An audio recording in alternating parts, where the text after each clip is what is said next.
We're going to see all this unfold. I'm confident. Thank you very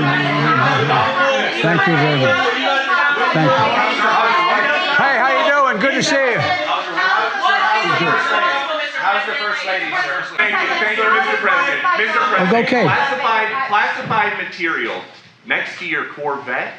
What were you thinking?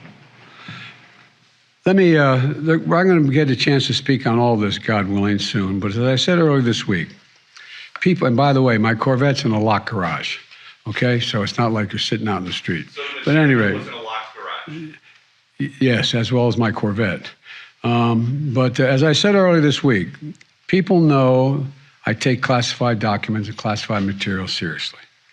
I also said we're cooperating fully and completely with the Justice Department's review. As part of that process, my lawyers reviewed other places where documents from my time as vice president were stored, and they finished the review last night. They discovered a small number of documents of classified markings in storage areas and file cabinets in my home and my personal library. This was done in the case of the Biden Penn. This was done in the case of the Biden Penn Center. The Department of Justice was immediately, as was done, the Department of Justice was immediately notified, and the lawyers arranged for the Department of Justice to take possession of the document. So, but like many Americans, I was disappointed that the very first bill the Republicans in the House of Representatives passed would help wealthy people and big corporations cheat on their taxes at the expense of ordinary middle-class taxpayers. Is this how the House Republicans are starting a new term? Cutting taxes for billionaires, raising taxes for working families, making inflation worse? Well, let me be very clear. If any of these bills make it to my desk, I will veto them. I will flat veto them. I'm ready to work with Republicans, not this kind of stuff. Falling gas prices. My administration took action to get oil onto the market and bring down prices. Now gas is down more than $1.70 from its peak.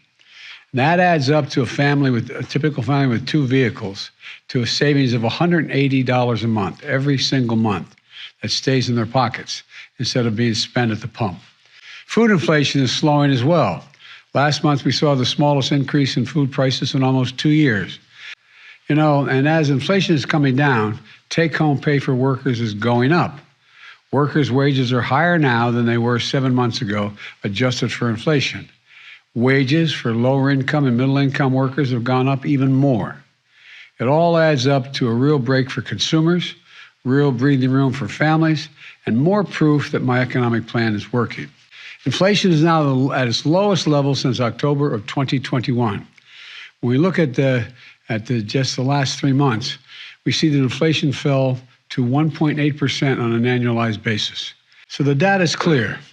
Even though inflation is high in major economies around the world, it's coming down in America month after month, giving families some real breathing room. It's clearer than ever, that my economic plan is actually working. And we still have more work to do, though. But we're clearly moving in the right direction. And there's more breathing room in store for American workers and families. Starting last week, Americans can get tax credits when they install energy-efficient appliances in their homes, like heat pumps or solar panels, or when they buy electric vehicles. These were all pieces of that big law that we passed last year. Now they're kicking in, and Americans are starting to feel the benefits in their everyday lives. We have more work to do, but we're on the right track. We're seeing bright spots across the country where great things are happening. It's not just gas and food prices, though. When we look at what economists call core inflation, which takes out energy and food, we see welcome news as well. Core inflation is down to the lowest level in a year. Over the past 3 months, core inflation has come down to 3% on an annualized basis.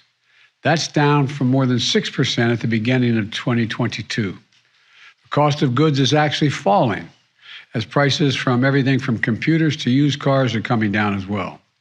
And inflation in the core services is moderating as well.